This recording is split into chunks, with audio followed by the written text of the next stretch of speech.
Hanya dalam sebulan, rentetan kasus keracunan makanan bergizi gratis terjadi di banyak daerah di Pulau Jawa hingga luar Pulau Jawa.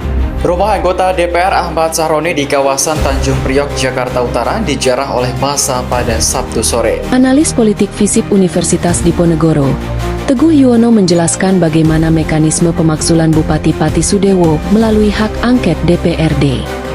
Gunungan sampah yang mendekati permukiman membuat warga merasa tak nyaman.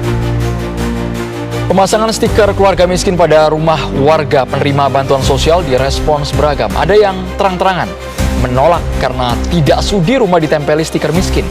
Sementara itu, ribuan perangkat desa dari berbagai daerah di Indonesia menggelar unjuk rasa di Jalan Medan Merdeka Selatan, Gambir, Jakarta Pusat, Senin pagi.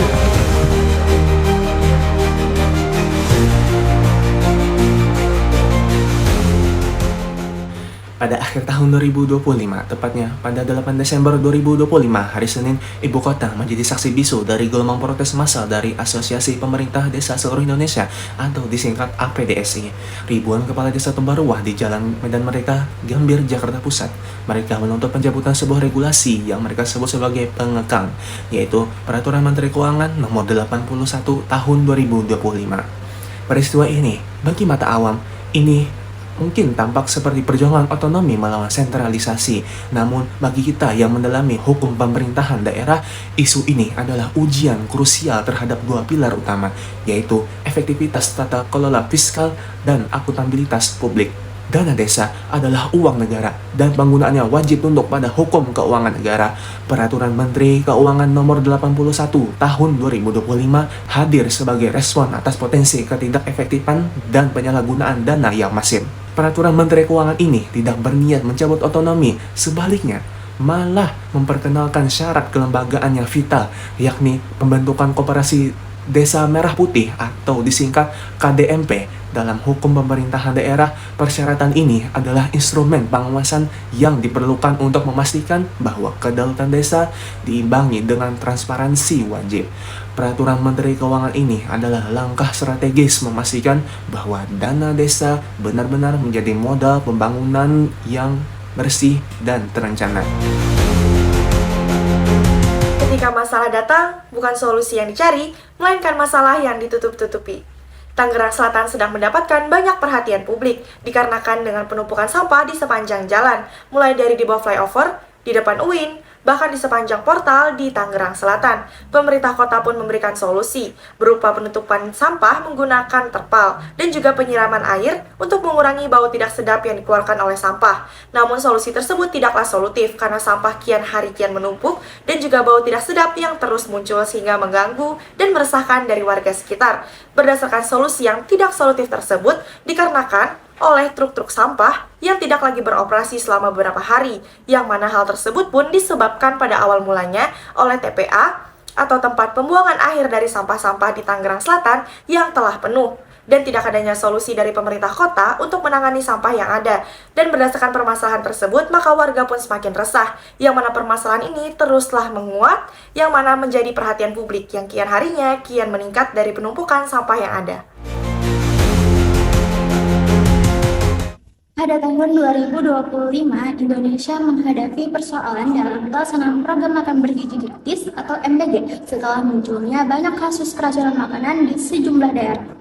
Berdasarkan data Badan Gizi Nasional, hingga November 2025 tercatat sekitar 11.640 orang, sebagian besar siswa yang mengalami gangguan kesehatan setelah mengonsumsi makanan dari program MBG. Walaupun MBG merupakan program dari pemerintah pusat, pelaksanaannya di lapangan tetap melibatkan pemerintah daerah seperti Dinas Pendidikan dan Dinas Kesehatan. Kurangnya pengawasan terhadap kebersihan dan kualitas makanan menunjukkan bahwa pelaksanaan program di tingkat daerah itu belum berjalan secara maksimal. Oleh karena itu, pemerintah perlu memperkuat pengawasan pelaksanaan MBG di daerah dengan meningkatkan koordinasi antara pemerintah pusat dan pemerintah daerah dan melakukan evaluasi secara berkala. Dengan pengelolaan yang lebih baik, program MBG itu diharapkan tidak hanya memenuhi kebutuhan gizi, melainkan juga menjamin keamanan dan kesehatan masyarakat, khususnya anak-anak sebagai generasi penerus bangsa. bantuan sosial yang tidak tepat sasaran. Salah satu yang terjadi di desa tepi sungai Kecamatan Bangkong, Kabupaten Beranjangan di Jawa Tengah, di mana seorang warga memiliki rumah yang layak dan kendaraan pribadi tetap mendapatkan bantuan sosial, serta menolak pemasangan stiker keluarga tidak mampu dan tidak bersedia untuk dihapus dari daftar penerima. Kondisi ini menunjukkan adanya ketidaktepatan sasaran bantuan sosial akibat lemahnya pendataan dan pengawasan di tingkat pemerintahan daerah. Dalam perspektif hukum pemerintahan daerah, urusan sosial merupakan kewenangan pemerintah daerah, sehingga permasalahan ini mencerminkan belum optimalnya fungsi verifikasi dan pengawasan. Oleh karena itu, pemerintah daerah perlu melakukan pendataan ulang yang berbasis kondisi real masyarakat agar bantuan sosial itu benar-benar tepat sasaran dan berkeadilan. Saya akan melanjutkan salah satu kasus penjarahan yang melibatkan Ahmad Sahroni, atau beliau bisa dikenal dengan salah satu anggota DPR RI. Cuma beliau didana oleh massa karena tindakan beliau sendiri. Meskipun penjarahan merupakan ranah pidana, tetapi peran pemerintah daerah juga sangat penting dalam kasus ini, yang dimana kejadian ini dapat mencerminkan lemahnya salah satu peran pemerintah daerah dalam pencegahan, seperti kurangnya optimal pengawasan wilayah, peran Satpol PP, dan penegakan peraturan daerah tentang ketertiban umum. Kasus ini menunjukkan pentingnya sinergi antara pemerintah daerah dan aparat penegak hukum agar ketertiban umum dapat terjaga dan kejadian serupa tidak terulang kembali. Sekian dari saya. Kasus Bupati-Pati berkaitan dengan dugaan pelanggaran hukum dan atau etika jabatan oleh kepala daerah.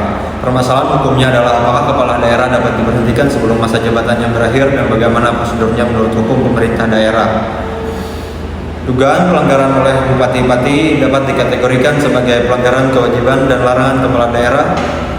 Pasal 65 dan 67 jika terbukti hal tersebut memenuhi alasan pemberhentian sebagaimana pasal 78 ayat 2, namun pemberhentian tidak dapat dilakukan secara langsung melainkan harus melalui DPRD dan putusan Mahkamah Agung jika kepala daerah menjadi terdakwa dan diberhentikan sementara, dan pemberhentian tetap dapat dilakukan setelah putusan pengadilan berkekuatan hukum tetap.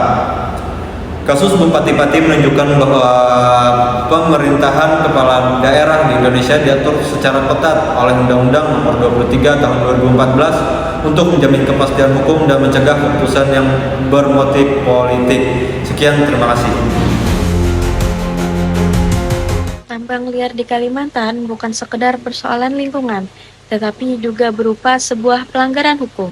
Menurut kewenangan pemerintah daerah, setiap aktivitas pertambangan wajib memiliki izin resmi, mematuhi tata ruang, serta aturan lingkungan. Tambang tanpa izin melanggar peraturan daerah, merugikan daerah, serta mengancam keselamatan masyarakat.